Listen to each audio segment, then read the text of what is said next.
Well, good evening, the internet, and welcome to Content Late Night. My name is Derek, of course. Across from the computer screen this evening, we have artist extraordinaire, wonderful person, Paige Highmark. Paige, welcome to the show. Thank you very much for coming on. Thank you so much for having me, Derek. I am so happy to be here. So This happy to be here. this is going to be a grand old time. We're already having fun talking. We're off to a great start. Yes, You are in Buffalo now, as far as I understand it. that is correct. Buffalo, New York. And now I'm from Albany, New York, so I have a soft spot for the upstate region. Yes. Yeah. Well, Buffalonians are a very proud people. They are. They are. Yes, incredibly proud. I've learned a lot about the local culture. Very proud of their mustards, very proud of their sponge candies, very proud of Western New York, that like Western New York identity. Right. And I've never seen the term buffalo more in my life. I see I mean, buffalo every day. yeah. Well, with all the snow, there is a sort of like group suffering there that I think Oh, binds definitely. people, I suppose. Oh, totally. Like I think that there's this kind of a shared misery that like allow um that manifests itself in an intense pride, like almost like a frontier pride, I think, Yeah. if that Wow. makes sense. It does. It Yeah. does. What is a sponge candy? I've not heard Oh of it. gosh. It's like it's almost like a honeycomb. I don't know if you've ever watched Great British Baking Show, but when they do I'm you ever watch familiar. it? I'm Yeah, they sometimes they make this candy where they basically add like baking soda to caramel and it puffs up into this really light, airy, delicious melt in your mouth or so it appears on TV candy and that's I think the same thing as sponge candy in Buffalo. It's like this light caramel like a hard candy that just like puffs away in your mouth, melts in your mouth. It's delicious. So It that's sounds just delicious. it's one source of buffalo pride. Certainly not the only thing, but I think I've already Oh, pissed a lot of Buffalonians off with the word misery. So they like to keep it positive out there. Again, for it's tough. yeah. Well, all right. So I sent you a couple questions, Paige, and I'm just going to jump right into them if that sounds okay with you. Yeah, First groovy. question we like to ask on the late night show here is, Paige, what is your spiritual and or religious background? Let's see. My spiritual or religious background. So growing up, my dad was and still is an atheist, and my mom's kind of like, there's something bigger than us, and maybe it's crystals, and maybe it's tarot cards, and like, just very kind of like Omega Institute, like all kind of new age goodness. And so Yes. we went to a church called the Center for Spiritual Living, and it was in the basement of what was told to me, explained to me as a child as a men's church, but I'm pretty sure it's just like a Masonic temple. Really? Is I don't really even know anything about the Masons or Masonic templery, but I always understood as like it as like we are in a basement in a church, and upstairs there are men worshiping. I don't know, but I don't know. We painted rocks. It was just kind of like Christian stuff mixed with like spiritual hoo ha, and I don't mean that in a pejorative sense. Like I consider myself like pretty hoo ha. As do I. A lot of hoo-ha folks on content content. Okay, good. But yeah, like Episcopalian, just kind, and then we basically stopped going. I want to say when I was around 10 or 11, and never really went back to church. But I did start going to AA, and like maybe 3 years ago, and I think that that was kind of my like re-entry point into religion. And I Mm, definitely don't identify as Christian, but it definitely asked me to reconsider my ideas surrounding spirituality. yeah. So when you were a kid, it was your mom bringing you to this like church? Yes, yeah. Because mostly because of like the community aspect of it, would you say? I think so. I think that she felt a certain amount of pressure, like kids, like you have to give them milk and send them to school and bring them to church. And those are the things you just do for your kids. So Right. Right. all equitable in their importance. And Milk, church. yeah. Yeah. Big Dairy was a huge Oh, enormous. Masonic figure in our house, but a messiah, I don't know. But yeah, she I think went out of obligation, but she also I think was searching or is searching for kind of a higher power. And we would go to the kids' time during church where we would kind of paint and talk about Jesus and just more low key. And then she would go to the adults section where there was a woman who was like kind of part reverend, part motivational speaker, kind of talking about religion as a whole. And so I think that she went, yeah, like I said, part out of duty and then part out of like her own seeking. So in those, because I didn't really, I didn't. It's funny, like in talking to like people of our generation, I think it's generally speaking that our parents were kind of like the original, like very like wayward folks, just in terms of like my parents both went to Catholic school when they were kids because they were forced to, and they went to Hmm. church every Sunday because they were forced to, and all Hmm. these teachings were more or less completely stripped of their meaning. Yep. So when it came to our generation, I think a lot of people's parents were like, I don't know exactly if you have to go, and my experience was the Exactly. same. Like I went to church a couple times, and then by the time I was 12, that was kind of it. Yeah. But Like, go ahead. no, go ahead. I was gonna ask, like, did you leave of your own volition? Were you like, I'm not doing this anymore, parents, or was it kind of a family, like just everyone kind of was like, let's not. you know, I think because of course my grandparents, Catholics, Yes. church going to this day. Hmm. Um, and so I think my especially my dad felt like a little bit guilty, Catholic guilt. Oh, so strong, so strong. It Um, runs deep. You don't have to go to so deep. church in order to Oh feel my, the yeah, guilt. absolutely not, absolutely not. And so I think, yeah, we'd go on holidays and stuff like that. And then I have told this story recently, but to my mom's credit, I remember her sitting me down one day and being like, and I remember probably about like 9 or 10. She was like, Derek, do you want to go to Sunday school? Like, do you want to go to church school? Um, which was pretty rad of my mom to do that, I think. Yeah, very cool. And I remember thinking at the time that like, it's probably just going to be more school, and there's going to be Yeah. homework. And I was like, I don't want to do that. So that was kind of the level I was on at that time. Yeah. And she was okay. So maybe my mom was like, didn't want to have to take me over there all the time. So she was like, do you want to do it? Are you Knowing what I sure? might say. Yeah, I don't know. exactly. I should ask her if she was really tipping her hand or not. I don't But know. that's It's my kinda cutting into the schedule, I Derek. don't We got a know, it's lot to kinda tough. do. Those Yeah. guitar lessons too. Not that they ever forced me to do that, but that's my question, like, with some of those Jesus, be they light Jesus teachings or what have you, that you Mhm. got at that age, were you able to, like, extract any meaning from that? So, I definitely have a memory of, um okay, as a kid, I was really paranoid about diseases and very afraid of disease and very afraid of death, like from a young age. And Mm, so the idea of Jesus dying and coming back was like really a sticking point to me. And so I remember asking the Sunday school teacher, I was like, I don't understand how he came back. He died, like his body died. Like, you can't come back from that. And she was like, well, God, his father, brought him back. And I was like, I don't think why does that happen for him and no one else? And I get why does he get to do that?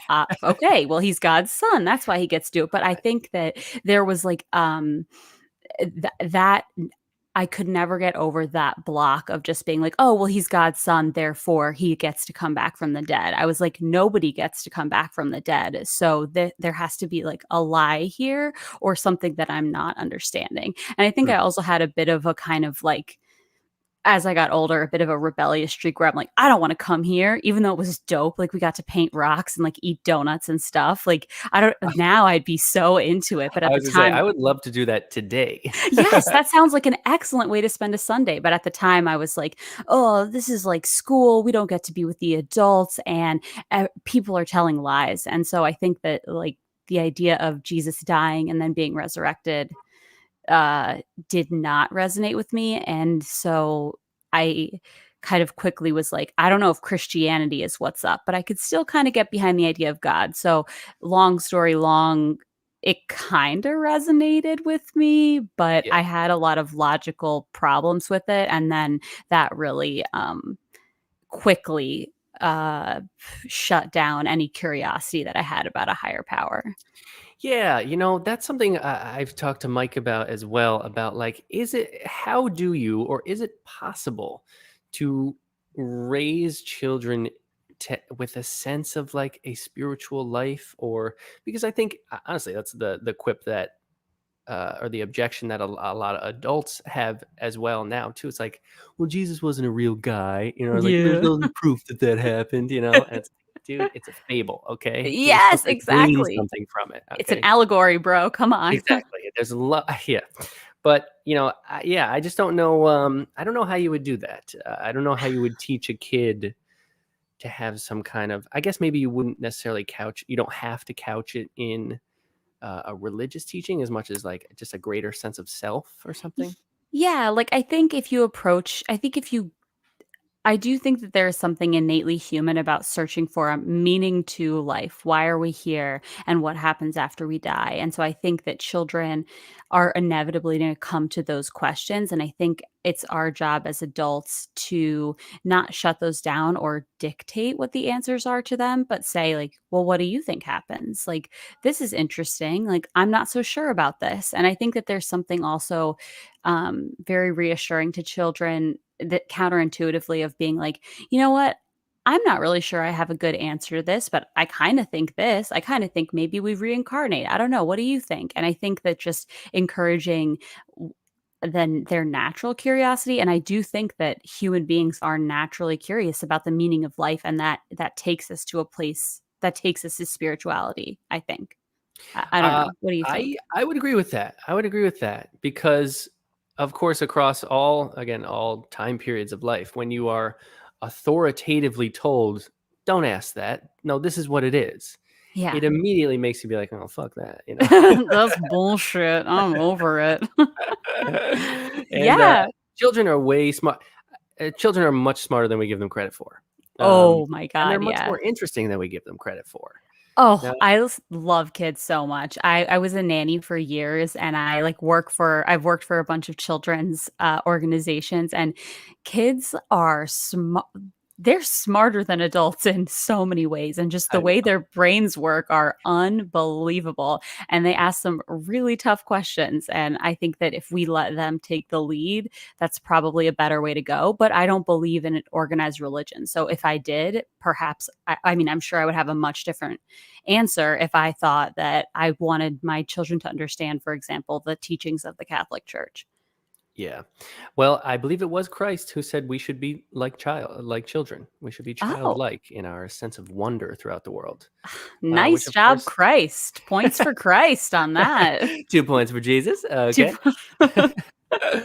So fast forward now, after going through A, like you said, like what is now your sense? Because I know that's like an aspect of A where you need to have like a higher. Like yes. some Higher people power. are like, "Oh, it's too Christian." Like I don't like that aspect of it. It, How do you feel there's a about lot. Yeah, I mean, that has been a lot. I'll be completely transparent. And so I had not been to AA in 2 years, and AA helped me get sober. And I hadn't been to AA in 2 years until I went to a meeting last night with a friend. And so this is very fresh on my mind, all that? of Oh this. wow, Yeah. So you're getting me hot off the religious presses right now. But there good. are a lot of people in AA, I think. I don't think this violates any AA tenets. And if it does, then, well, sue I me. won't I don't tell know. anybody. Okay, yeah. But I think there are a lot of people in AA and people questioning AA saying like, "Oh, the word God comes up a lot. And if Yeah. you don't believe in God, it can be a very alienating place." But I once heard someone say to me, the idea of a higher power, she was like, my higher power is literally anything that is larger than me. And so her higher power was the ocean because it's just something larger than her that has more power than her that she can surrender to psychologically, but also like literally be overpowered by. And I Hmm. think that that's really interesting. And so when I think about a higher power now, I think about just, it's cliche, but just how small I am, and I want to try to have a better understanding of that higher power. Um, and I also get very, but I still, like, just like when I was younger, get very distracted by the idea of death. And I think about, well, I want there to be something after I die. And I don't know if that's me in a toga, like, playing bocce or something in heaven. Like, that's what, Right. that's the, as per the Catholic tradition. That's Uh, right. And I personally can't wait for that, by the way. yeah, that's gonna be great. So much bocce in heaven. Yeah, so much bocce. So I don't know if it's that, but I do I want to believe there's something after we die, and so those, I have a belief in a larger, like, there's something bigger than us, obviously, but I also, to me, obviously, and like the ocean is larger than us. The universe works in mysterious ways. Hmm. But I also want a very, like, concrete human answer of, like, okay, what happens to my consciousness when I die? And Yeah. that's my question. So, Derek, what's the answer there? The answer, I think it's bocce, honestly. Yeah, I I think it think it's is a togas good and game of bocce. bocce. Yeah. Well, all I could say is there's a story that I like from like a Japanese Zen master Hakuin that his students used to ask him this all the time. What happens? What happens when you die? And he would say, well, uh, do you remember being born? Which most people don't. So he's like, well, then of course you wouldn't remember when you died before, because I think they have a Mm, reincarnation kind of thing. yeah. And they say that when the Buddha was enlightened, he saw into his past 10,000 incarnations, and that only an enlightened individual could handle that. Because I don't know about your experience, but I can barely handle the stresses of this life that I'm currently living. Yeah, no Often a mess. way. It So takes, yeah. all of those things were in previous lives just as personal, just as stressful, just as hectic. Yeah. Um, so in a way, I suppose they're arguing a little bit that we couldn't handle that. We couldn't possibly like even begin to take on twice as much stress as we normally have. Yeah. Um, That's really beautiful. That's, like, very, I really, really like that. So it's a bit of an equivocation from the as Zen masters are wont to do, because it's like, don't worry about your last life because you're not great at this one yet, you know. Yeah, it's kind of like mildly shitting on you, Yeah, a little like, bit. in the Which process. yeah, which Zen masters love to do, of course. Yeah, oh my Um, god. so but of course, who wouldn't want a concrete answer? Like, dude, just tell me. Like, I just Just tell want to me. know. Come on. And I'm done guessing here. It's like yeah, 20 exactly. I've questions guessed all times, the things. yeah, a billion. Times, yeah, the millions of years. Yes.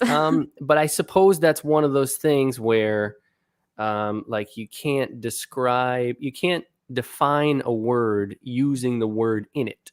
Like, Yes. you can't define mayonnaise as a mayonnaise type substance. We're too much a product of the universe to be able to stand back away from it and be like, I understand how this works.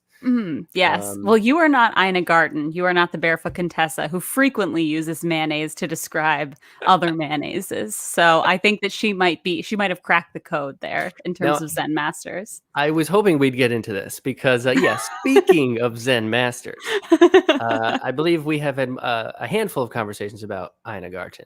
Oh, I And love her. let me just say briefly, and we've discussed this also, but in a world In a where world. everything's explosions and fast cut stuff, and everybody's sexy as hell, and everybody's CGI, and everything's quick cuts, there is a still point in a turning world that is the Yes. Barefoot Contessa. Oh god, I love her so much, and I feel so bad because I totally, like, derailed this, but it's like all conversations about religion, like, all conversations come back to Ina Garten, and I As don't well think they that I, should, yes. as well they should. I adore her so much. I think that she is a very, she is Zen master like and almost godlike in a way because she's condescending. She is living in a paradise. She has her own orchard. She seems like she can grow anything. All of her friends adore her. She always she lives in a sort of heaven, but she also like makes you feel bad as an audience member sometimes. Like, Yes. if store bought is not fine, she'll tell that to you, but there's a level of shame, there's a level Yes. of like you'll never get here, and so I don't know what it says about me that I love to be shamed by a mother figure that's unattainable, but I do. Well, again, a great Zen master does not tell you what you want to hear. No, no, no, They give you no. the raw truths that you need to hear. Yeah, they tell you how to properly put meatballs on a tree for people to eat at your friend's book party. Okay? That's what they Who do. who amongst us hasn't done that or needed Yeah, to prepare for exactly. exactly that? That scenario. I know I've been there 1,000 times. But I just I know I think people have a love-hate relationship with her because she is so just like, "Oh, Hamptons. Oh my god. Oh, Jeffrey. Oh." But I love that about her. That is true, and look, yeah, I mean, hey, there is tremendous wealth inequality, in this country, as you and I well know, Oh, yeah. um, but there are many worse rich folks to point the finger at before we get to sweet Ina, you Yeah, know? I like this is sweet Ina. This is where you know what? I feel like I'm trying I have put this off for a long time, but when I say eat the rich, Ina's part of that. And Wow, yeah. That's do I want like can do we I want preserve that? do I want that? Do I want that? Well, here's I the mean, thing, if we're yes. gonna eat the rich, somebody's gotta cook the rich, and Hey, maybe we could get an exemption situation. yes, yes, whoever's doing these waivers and whatever, like, French Revolutionary future we have, I think that Ina needs to be spared because she is brilliant. I But would agree. I think there is some level of, I mean, talking about wealth inequality of just fantasy there, where I think that everybody, or I'll speak for myself, like it's fun to pretend to ask yourself, what would I do if I had unlimited money? Oh, yeah. And I kind of would want the life that Ina Garden has, where I just cook and hang out with my friends and like Mhm. go into my apple orchard and do whatever. That's an idealized life for me, and that sort of escapist television is really wonderful. And for I find it very calming, and so there is this kind of capitalist consumerism I'm consuming her, I'm buying her story, I'm buying her books, like I'm spending, I want, give me more. So it's but that's kind of there is no ethical consumption under capitalism, and so if This I'm is going to true. consume something, it might as well be Ina Garden's, like whatever the hell she is selling. I don't even if she sold cat shit, I would be like, oh, I'm getting on the pre-order list. Like, It does look pretty good the way she's yeah, talking about it. yeah. And again, there's so many more there's bankers and there's so many people who are truly malicious. Yes, Um, Ina at least has some great recipes and some skill. exactly. But speaking of bankers, I mean, her husband Jeffrey's an expert in international trade, Oh and no. I know. But Oh, Ina, are you? I mean, Ina doesn't look. I don't want to have to. I don't want to have to kick Jeffrey out. I don't want to have to send him to the guillotine. But if I had to choose, I would send Jeffrey over Ina. I'm so sorry, Ina. Forgive me. Ina would go with him. She'd never let Jeffrey go by himself. it's true, they're He in love. can't. He'd get lost. But I, I don't know what I was saying about that. But there are far worse people. If we're going to stick to Ina exclusively, there are far worse people out there. I would agree. I would absolutely agree. And on the heels of that, well, actually, let me say this. Um, if you haven't seen it, folks, at Edible Freaks is Paige's wonderful baking page. Thank Um, you. I'm a fan of your. I'm going to call it art because just because it's edible doesn't mean it's not art to me. Thanks. Yeah, I make cakes and they're pretty freaky and freaky. This like horror cakes. I don't know what I don't know. they're just rather disgusting, or not something that you would. They're not like illusion cakes where it's like, this looks like a White Claw. Oh wait, it's a chocolate cake. It's like, no, this looks like a fucking like disgusting like woman who's been chain smoking, and but it's clearly a cake, and it tastes like canned frosting. That's kind of the it's my goal is to have it look like what a John Waters film tastes like, if that Wow. makes sense. I It don't does know. make sense. That's way too highly aspirational. I haven't that's the goal, that's Yeah. the nirvana if I could get there. So I am this way too, like you, Paige, where your artistry is not and has not been confined to a single art form, Mm-mm. which I think is a well-worn, like there's a long history of that. Michelangelo was a philosopher, and he was also painting about whatever. Created cakes that looked like complete shit, quite literally. Yeah.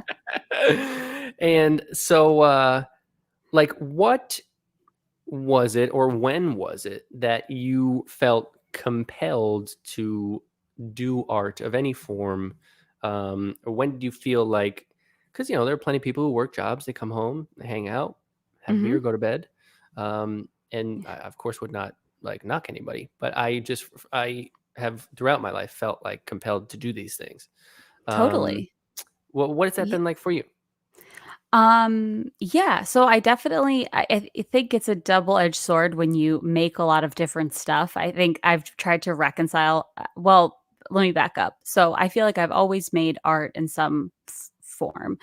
So when I was younger, and I just never stopped. And I think a lot of people, I think almost every child is an artist. Kids are awesome, as we've discussed. And I think every child is an artist, and some just lose interest after a while, or don't have, access to it in school or something like that. But I was lucky to have access to art classes, and my parents allowed me to draw and paint. And so I kept doing it through high school and studied it in college, and just kind of never stopped. And I think I developed that practice of art making. And now it's to the point where if I don't make some kind of creative work, like every like on a regular basis, I get really cranky. Like I get really like it's such a I have to do something artistic in any form, or I get really really cranky, and it feels like another limb, like, or something. Like it feels like another language that I just have to speak, or I'll just get, yeah, cranky. I'll get upset. And sometimes there are things that I don't know how to say in words, or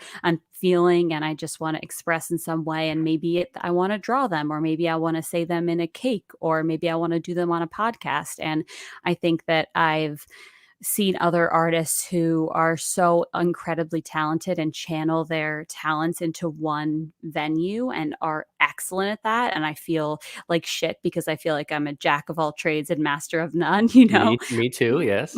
Okay, we can it's but I don't know how to not do multiple things. And so yeah, I would just say that it was luck and circumstance. And I come from neither of my parents are professional artists, but my mom likes to doodle and does crafts, and my dad is like really good with just like building stuff. He's an engineer, and so I think that I come from people who like think artistically, and so I was lucky to be raised in that environment. So yeah, there was just a lot of factors, and now it's like too late. I'm doing art all the time. Like there's no stopping now. It's funny that you put it that way, because I feel the exact same way. Where at the beginning of 2019, so I used to play. I'm sure you know this, but so I Mm, played in like a musical comedy duo, and then at the beginning of 2019, the person I was doing it with was like, I don't really love this. I don't really want to do it anymore. So at yeah. that time, I had a real reckoning moment of like, I could just stop. Like I could just stop doing this stuff. Mhm. And that was the feeling that I had, was like, I wouldn't know what else to do. Like I feel like Yeah. I would be insufferable to be around if I didn't like do artistic things, because I'd be like Yes. performing amongst like talking to friends and stuff. Like Totally, it it'd would be find like, an oh my outlet god. anyway. Yeah. Exactly. I was like, am I gonna knit? Like I just don't know what, I don't know what else to do. Um, Knit yourself a musical comedy song of some sort. Yeah. I would have found a way if I had to. Yes. Um, so that yeah, that is very much that's another thing about like that Mike and I always bonded over was like I feel like Mike and I kind of have like hyperactive minds where Mhm. I'm not particularly like a lazy person, I don't think, but if I don't keep busy, I will drive myself totally crazy. Yeah, And have at absolutely. various points in my life. Yeah, um, may I ask, like, what was that transition like for you when you were like, "I could just stop"? Why didn't you stop? Was it a force of just like, I can't you just literally couldn't, or did you fall into a period of not doing things and reemerge just in a different form? I like, and I will take no credit for this, because it's just like just the process is rolling on. But I like did not miss a beat, and the Mhm. way I kept thinking about it was truly. It sounds like simple or dumb, but I was like, I don't know what else I would do. Like I just couldn't imagine. And again, I wouldn't knock anybody. Anybody can do whatever they want to, but the Fuck idea yeah. of like coming home from my 9 to 5 job and like not writing a thing, editing a thing, working on a thing, playing, singing a thing. I, I just I couldn't. I don't know. I've never done that, so Yeah. I was like, I Exactly, didn't like, know the what to trains do. are rolling, like, you can't stop it. Once you've been Right. doing it for X amount of years, there's no stopping it. I think it takes some serious I don't know, anybody that I know that makes art regularly and has made art regularly, even when they've encountered difficulty, I don't know anybody who's ever stopped, like, as Yeah, an adult. I don't not I mean, personally, at least. I and think it's hard to do. even if they stopped doing the art form that they previously did or previously were known for, Mhm. they found a new thing, a different thing. I Yes. think of, David Byrne is yeah, I think he's, like, Yeah. really into, like, color guard type stuff now, Yes, yeah, um, yes. which, on the face level, you'd be like, "Oh, that's kinda weird, I guess," but it actually makes perfect sense, you Of know? course, It's yeah. orchestration, there's, like, all these different Mhm. aspects to it, it's an art form without Y question, Absolutely. and it's like, "Yeah, good for you, man, that's awesome." Of course, like, he's just channeling it into he's just following that kind of artistic thread, and I think anybody that knows, like, more anybody that knows 2 improvisers knows one that has stopped doing improv, but is probably still doing other stuff, like, doing other creative stuff, Mhm. be it performative or visual arts or any other sort of art form, Yeah. yeah.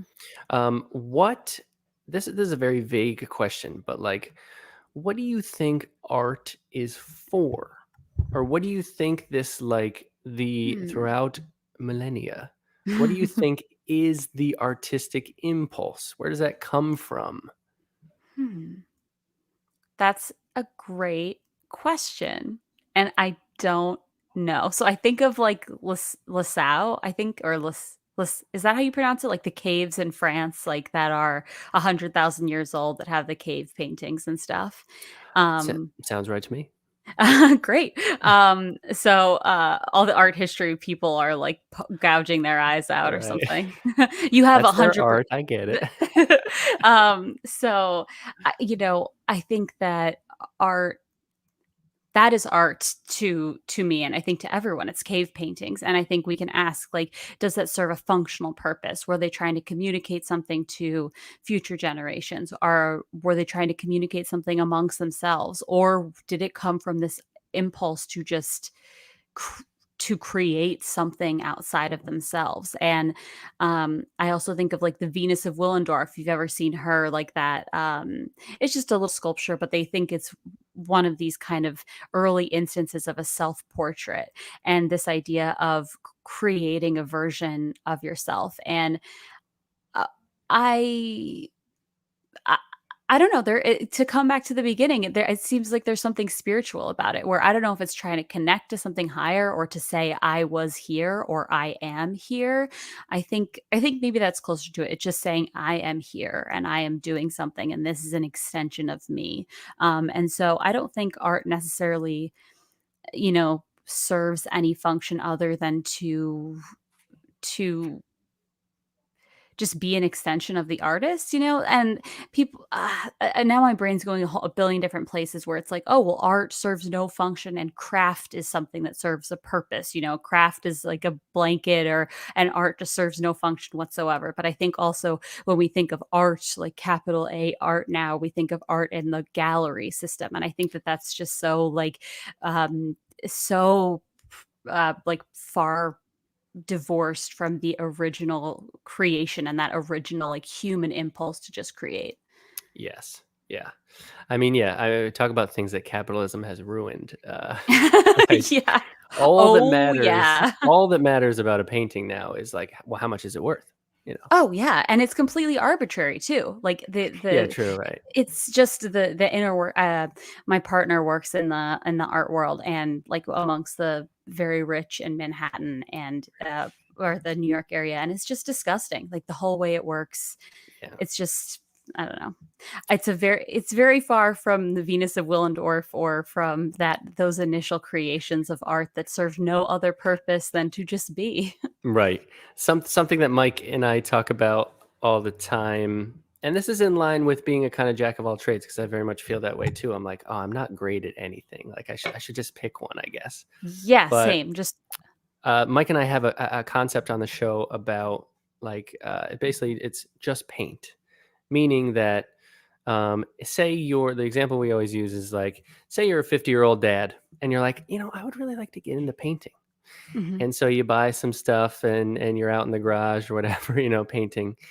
And immediately all your friends, your family are like, dude, nobody's going to buy your paintings. Nobody wants to mhm. see no, you're not a painter. Yeah. Um, You're a dad. yeah, exactly. Just stick to that stuff. Mhm. And yet you feel like this kind of impulse, like, I don't know, I'd like to try it. And, but I feel like that is often the question, well, who's going to buy your paintings? Totally. And I always think like, there's a term, the music business. But music and business have absolutely nothing to do with one another. They require entirely different types of personalities.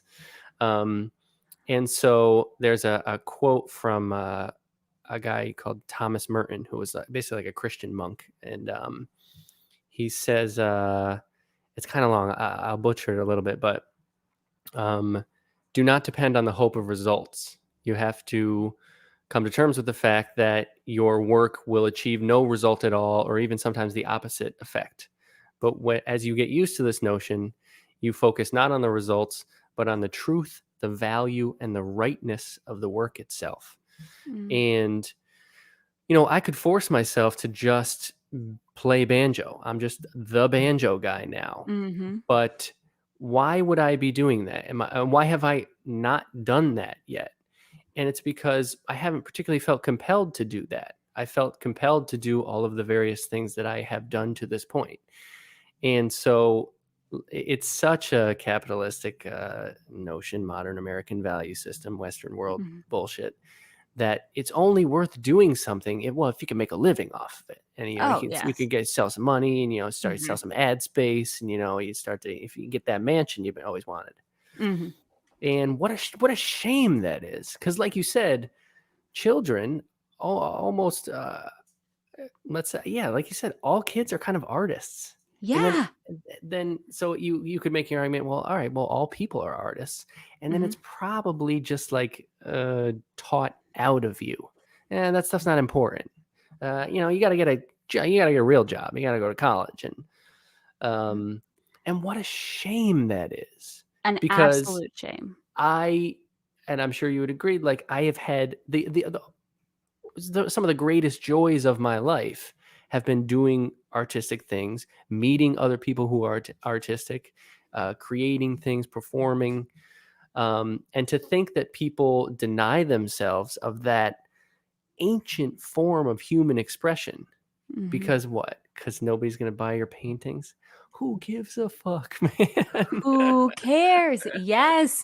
For all the listeners, I've just been aggressively nodding my head this entire time. Like my head is rolling. But yeah, I could not agree more. And I think that capitalism also kind of makes us it we were talking a little bit earlier about cults, and one way that oftentimes cults function is they keep the followers so tired that they can't they can't break out or question anything. And I think capitalism exhausts us to the point that the idea of getting out those paints, that dad getting out the paints is like, I don't know if this is the right word, but like a foregone conclusion. It's like, of course he can't. He's fucking exhausted. Like, he doesn't have the money. Like, he's any number of reasons. And I think that capitalism wants to beat the creative impulses out of us because it's not profitable. And like you're saying, it has to fit into that framework of profitability.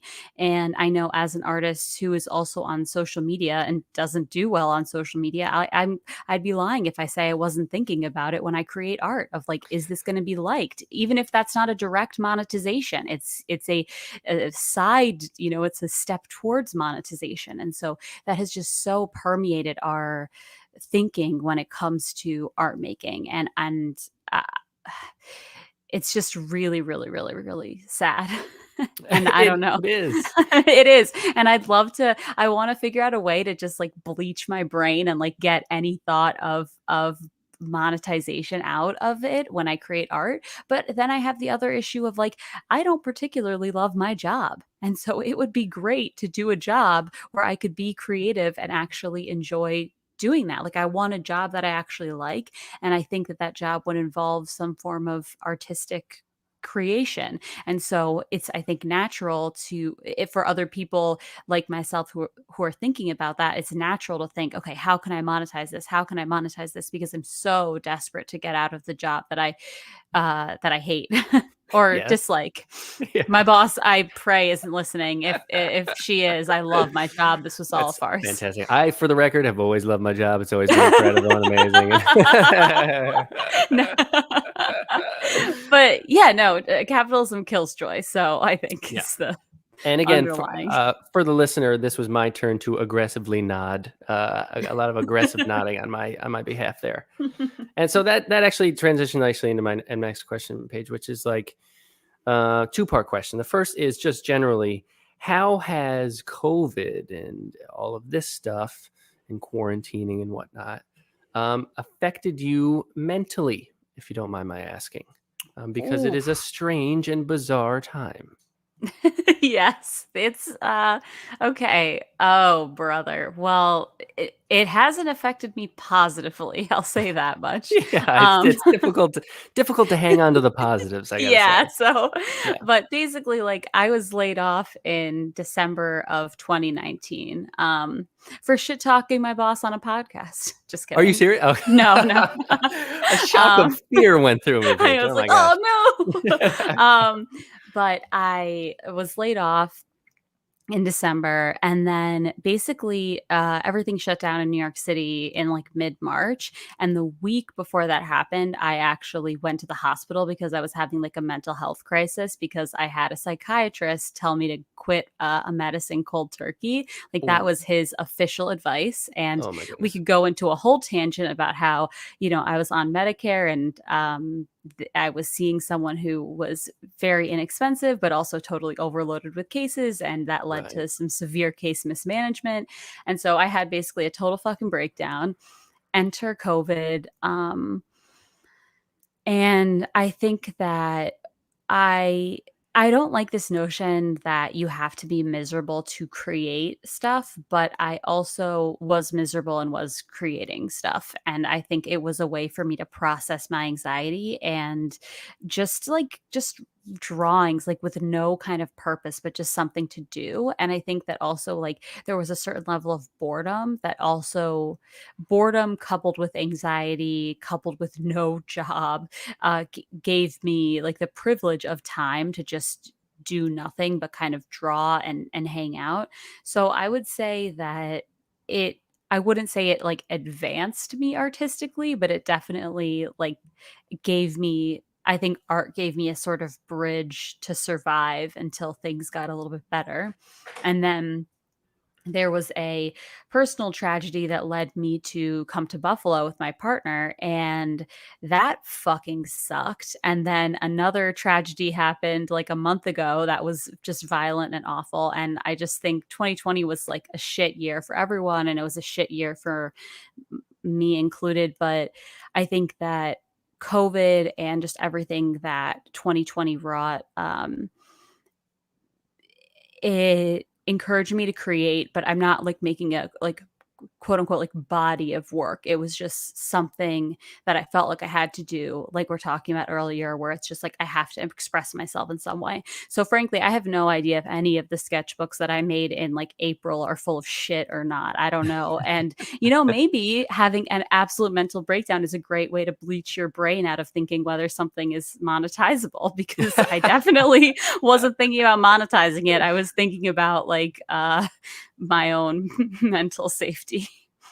And that actually is a similar point to what we were discussing just there, was like being artistic. It is often quite cathartic, and maybe Yes. actually that's the point of art. Maybe Yeah. the whole like, and I totally agree that I feel the impulse. Well, I don't want to like ruin art for myself, but I would prefer it to be my job as opposed to my current job. Mhm. And we are immediately trapped into this game. But um, yeah, doing art in and of itself, no matter what the end product is quite cathartic. And maybe that artistic impulse is somewhat born out of the sheer wonder and sheer like absurdity of existence itself. Um, Totally. so Yes. you're like, Yeah. I have to put something outside of me to take something in here and let it come out to make some reason of Exactly. this. Yeah. Yes. To quote Smashing Pumpkins, Oh yes, which I my do body consider wait. Wait, what is as it? my Oh, Bible. wait. Oh, despite all my rage, I'm still just a rat in a cage. But I was also, so that's a thing. Let's put that there. And Yep. then also, I was thinking of Arcade Fire. My Yes. body is a cage, and I think Mhm. my body was a cage, and I was a rat in that cage, and I was a Yes. rat with a paintbrush strapped to me that was trying to just furiously do something to escape like whatever hellscape was happening inside my brain. And it's also this weird thing where it's like you're like an overhead projector or something, where you're a person and you take things in and they get like computed or translated through yourself and then like projected back out. And so I think seeing everything horrible happening with COVID or anything like negative happening in my life, it just got filtered through this weird spot in my brain and came out in a totally different like artistic version. And yeah, whatever. I don't even know what I was just talking about, but catharsis is definitely like where it's at. Like that's, I think, I think the so. yeah, like if art is nothing else to me, it is, I think, cathartic. Agreed. And like I um I am ultimately an optimistic person because I think like it's the only thing worth being. Mhm. However, particularly during all this COVID stuff, and I've had some difficulties within this quarantine period as well. Yeah. Um, I've found myself in some quite pessimistic uh, stages, and I can imagine you did as well during some of that Yeah. stuff. Yeah. Um, and like, how do we combat that? Because lately I've been really kind of hyper focused on the fact that we're in quarantine. Mhm. The stock market is like it's all gonna go belly Oh, up. The TikTok, baby. To quote Gwen Stefani now, TikTok. TikTok. I mean, this shit is bananas. Uh, like if the American empire is dying, it was always horrible. It was destroying the third world, and now it seems these chickens are coming home to roost. Mhm. What we need is some kind of like bold, different kinds of programs and things to help people who are literally suffering and dying. Mhm. Joe Biden will not give us those things, it seems, No. because why would he? And climate change and Oh, yeah. everything. The planet is literally burning Yep. Or yeah, or freezing. or freezing, depending on where Yeah. you are. Yeah, Yeah, depending Texas on where is you are. freezing. It's California's on just fire. All of it's Australia was on fire not too long ago. yep, it's fucking shit up. So, like, I found it quite difficult to be optimistic, Mhm. and then there it's coupled with, and this has a lot to do with capitalism too, but like there's not even an organization I could join to want to like help the thing. I don't. Well, there are, but to the Mhm. extent that I want to address, as any regular person was, I want to address all the problems and like really try and make Yeah. a significant contribution to all this craziness. Um, it's a feeling of like helplessness, Yes. which leads to this spiral of pessimism and all those kinds of things. Mhm. I'm not asking for a magical cure, but what's something that has been like helpful to you when those things kind of onset? Yeah, so, that was definitely a, good and succinct summation of a lot of negative things that were happening. That was just like boom, boom, I boom, know. Well, boom. again, I've been pondering them a lot lately. Yeah. So, Well, a yeah, lot of I mean, things are fucking terrible and a lot worse for people who don't look like us, frankly. Like, true. you know, like I have an unbelievable amount of privilege and one of the ways in which I am privileged is to have strong relationships in my life, like strong friend relationships, and that brings me hope. Like, I feel like I am huddled together with my group of other, like, deeply flawed people, and we are just together holding on, holding virtual hands, being like, "Are you okay?" That is the question that I find myself asking my friends and them asking me more than any other question. It's just, "Are you okay?" And, like, "How can I help you?" And, so I think that if you have if you yeah, if the listeners out there or anyone has relationships, I think that healthy relationships or positive relationships, that is definitely a corny light, but a light nonetheless, because that it just reinforces it's like, okay, well, systemically things are absolute shit, but this person is good. And if this person is good, then it means that there can be other good people out there that I don't know. And it gives me faith that not in the system, but at least in the presence of people who want to do right by others and care about others. And that's not to say that people who are quote unquote nice people can't be absolute shitheads when it comes to how they view the oppressive system in which we are locked. But Yeah. but I think for me at least, like what's bringing me hope is just my friends. I love them and they've seen me through a lot of hard times um and I just love my friends. That's giving me hope. Yeah, you know what? I'm really glad you said that, actually, Paige, because I also am very fortunate to have a very a group of people that I feel very privileged to be close with, um, and that's I guess really ultimately because everything, especially with mass media and everything and the internet, is everything seems so overwhelming constantly. And like I said, yeah, it's a feeling of I want to go out and I want to fix it all. I want to help fix all of it. Um, but all a person, singular person, could ever do anyway Mhm. is bring compassion and love to the world immediately around them. And the way that I kind of think of, I often say, like, I think of God as just what we commonly refer to as the universe, just the whole Mhm. big supercomputer that we live in. And, if we can put positivity into the machine, we're adding more positivity to the ingredients that make up this giant thing. Which, even if Yes. there were organizations or whatever groups to join to fight for higher wages or fight against discrimination, and again, those they do exist, um, Mhm. but they've also been, in some instances, systemically destroyed by the powers that be.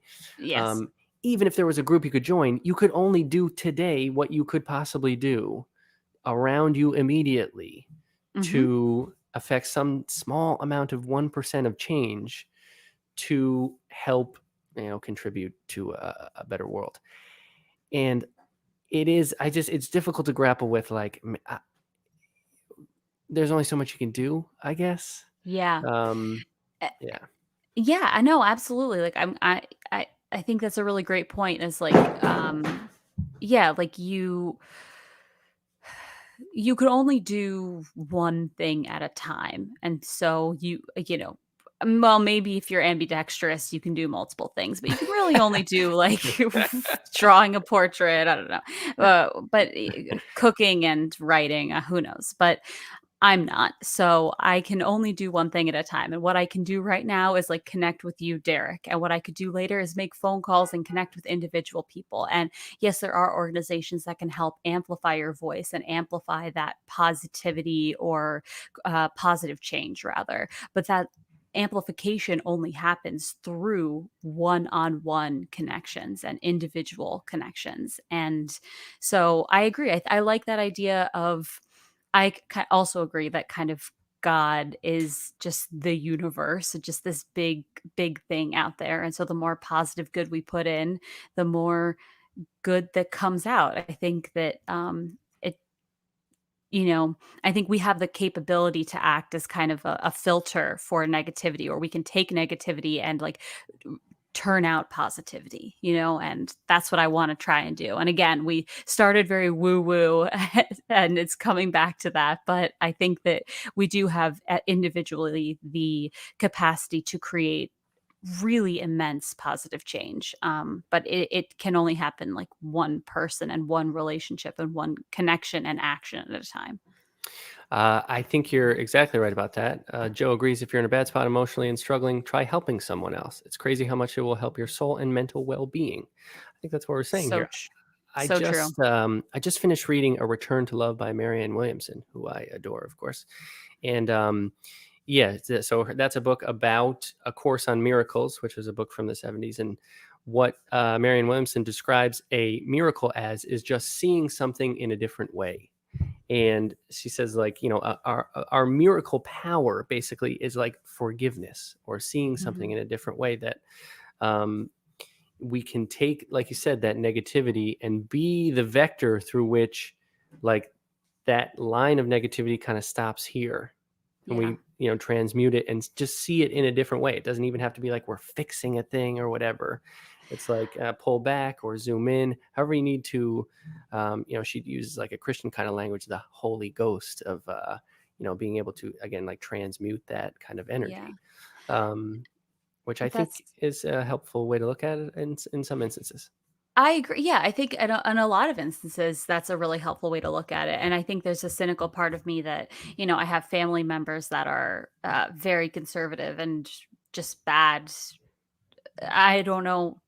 I don't know if I can characterize them as bad people, but we've had deep conversations where I've tried my hardest to like translate their hate into some kind of goodness, or be like, well, at least we can connect on this common ground. And that's a starting point for positive change. And I haven't been able to do that. And it's so discouraging because I want to believe that I can either change someone's mind or like take that negativity and turn it into positivity. But maybe it can't be with that person. Maybe that conversation where I feel like I'm hitting a brick wall, I am hitting a brick wall, but I'm learning something from that I can take to someone else that isn't a brick wall. Like, I think that's a really interesting way to think about miracles, as seeing something differently, because I think it is a miracle when that can happen for oneself or for someone else. And it's really beautiful and powerful to observe. And I want to feel optimistic about people's ability to change. Agreed. And yeah, I know I often think like there's two things to learn from people: how to be and how not to be. And they're equally valid. And super duper valid. Yeah. And I know that Ram Dass says, like, all experiences, be they positive, negative, or just bland, are grist for the mill of awakening. So that even if something, it's a good one, right? So even if something's very negative, how you feel about it and how it affects you is ultimately as like profound or important as you allow it to be. Which does help to make those situations a little bit easier, I suppose. Yeah. So we've come back around to some real woo woo stuff, and I'm so glad we did, Paige. Me too. Love the woo woo. I would talk about Aina also for the next 2 hours if we wanted. Our God force, or my God force. I don't want to project. Oh, please project. Okay, great. It's all I do. My Contessa, always barefoot. I'll tell you that right now. My Contessa has never had shoes. I She don't mean, even know what shoes are. She doesn't even know what shoes fucking are. oh, Eric is jumping in here too. Just started sharing my creative crafts on Instagram, and that's giving me something exciting and fun to look forward to. Others around the world like crafts, and that's pretty sweet to see. I realize it's such a great distraction. Well, here's the thing. Because I do actually follow Erica, and her crafts are very cool. I gotta say. Ooh, I'd love to Um, follow Erica. Yes, I please. can connect you there. Yeah, I mean, this is jumping back a little bit, but like doing the business mentality can affect the art in and of itself, which might not be good. And so that makes me want to go, I'm off social media. I don't want Mhm. anything to do with it. But it also is a platform. There's something about art that it's like, well, I do want other people to see it. Yeah. Um, and I do want even like some people to, I don't necessarily want them to be like impacted by it, but at least like almost like a Jerry Seinfeld kind of thing where you're like, oh, I feel that too. And Yes. maybe there's something like communal about that as well. Definitely, and I don't think that impact necessarily is too strong a word. Like it, positive, negative, or indifferent. Like you are positive or negative or whatever. You want to impact them and have them say like, "I love this. I hate this. I feel apathetic. This reminds me of something." It's a way of connection, and I totally feel that in terms of like, I want to get off social media. It's bullshit. Like it commodifies everything. But there are these moments where you connect, and I can say um, my partner paints Warhammer figures, and So cool. Oh my gosh. yeah, he I loves it. admire the people who have the patience and like diligence to do that. But so he paints Warhammer figures, and it's a really amazing community. And we just went through a really tough time, and there were people all over the world, literally, who were helping us out financially because they really loved his figures, and they're really, really nice people. And that's, I think, there's some like his art helped to do that. It created a positive change. It helped impact people, and their art positively impacted others. And I, um, I don't know. I'm not trying to champion social media, and I feel like I've now lost my train of thought, but there is something just really beautiful about that form of connection. And Erica, I really want to see your crafts. I feel connected to you, and I haven't even seen them because it is a fun distraction and they are really fun. It's true. This is true. Um, all right. So my final question here, Paige. Yes. And yes, thank you for being so candid with everything here this evening. Well, I'm having a blast. I hope that you are as well. oh, I'm having such a good time. Thank you for having me. Is like what is one of or an important moment in your life that you would consider like spiritual or religious? And I ask this question because I think people, let's say in modern America or people of our generation or what have you, religion has been set aside and for a great many very good reasons. Yes. And yet, I think people often have a difficult time totally committing to the atheist ideology and Hmm. saying, dude, it's all just rocks slamming around, not knowing what the hell is going on. I think the most common answer would be like, there's something there. Hmm. And something we talk about a lot on the show is just like coincidences or synchronicities, and whether or not the placebo effect is like faith in action. And I think that you could take somebody who's like, religion is bullshit. And if you ask them, but have you ever had a religious experience? I think that people often have like, oh yeah, no, this one time I X, Y, and Z. Yeah. And I am fascinated by people's answer to this question. So I don't know if there's like a memory or an instance that jumps to mind um, when I ask you that. Well, I'm thinking first off, I want to say I'm a big fan of the placebo effect. Me too. Huge fan of the placebo effect. I say I don't give a shit if I think that it works and if it effectively works. I don't care What's if the it's difference? real. Yeah, well, Exactly. who cares? Um, I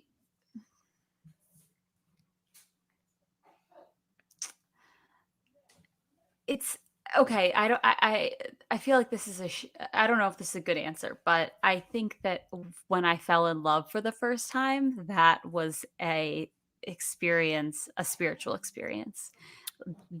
I felt like my soul opened up in a new way. And there's a cynical part of me that can break that down into hormones or neurophysiology, but Mm, I don't want to. And maybe that's part of the spirituality of it. But I seriously felt like my soul cracked open and there was something, I think like Zizek says that there's nothing scarier than looking into someone else's eyes, like into the blackness and knowing that you'll never know everything about them. Like there's always something that's going to be hidden. Totally mm. butchered that, but I think hopefully you get my drift. Yeah. And I think that there is something incredibly spiritual about looking deeply into somebody else's eyes and trusting them, and having that kind of connection with them where you just trust one another so deeply, and love and care for one another so deeply that it transcends your own humanity, and you kind of become more than the sum of your parts. And I would say that was and is a spiritual experience for me. I think that's a great answer. And I think it addresses maybe what could be like the common thread amongst um, religious or spiritual experiences, which is that you have a sense suddenly of something greater than yourself, or Hmm. something that's Yes. equally as important outside of yourself. Um, so, whether you're like, take psychedelics and have an out of body experience, or you just have like a bizarre synchronicity where you saw this series of numbers and it was like correlated to this thing and you were like, wow, I'm actually going to do this or whatever. Yeah. It is this feeling, I think, of like, wow, it's not just me. Like, Yes. Yeah. I'm not just, like I said, like a bizarre rock floating around in absolute nothingness. It's, I suppose, like, yeah, a sense of connectedness to something greater than oneself.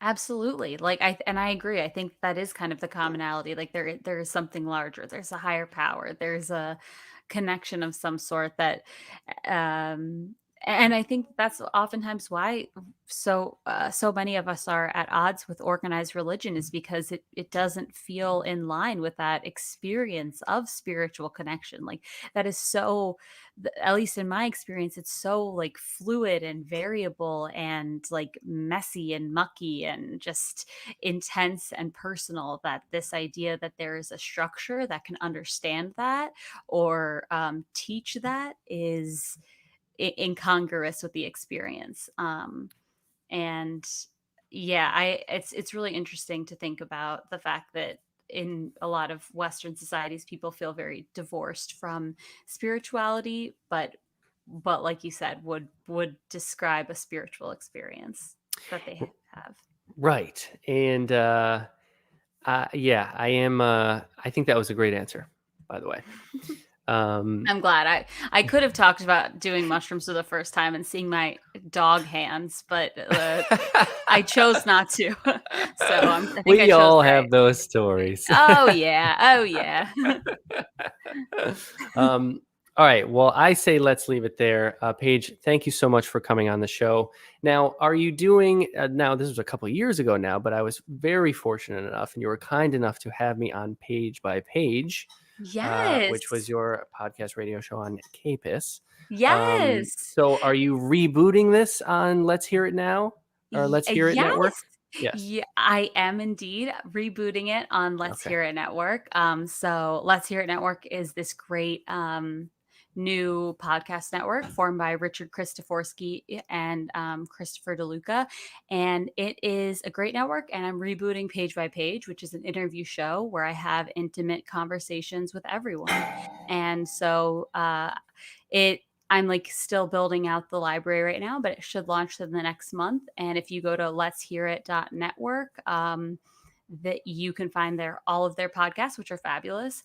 And you can find my art on at Gossip is Not Cool and at Edible Freaks, That's to add right. another plug in there. The greatest handle of all time, at Gossip is not cool. That is It- so great. It's from a Five Below poster that I had in my room for a while that said gossip is not cool, it's for teachers. And it was just like three girls gossiping about another girl that looked very sad. So That's not cool. not cool. It's not cool. All right, Paige, thank you so much for coming on Content Content. We can chat a little bit after, but I'll end the broadcast. Say goodbye to our loyal and faithful viewers and listeners. Mike and I will be back on Sunday morning, of course, and we'll talk to you soon. Thank you very much.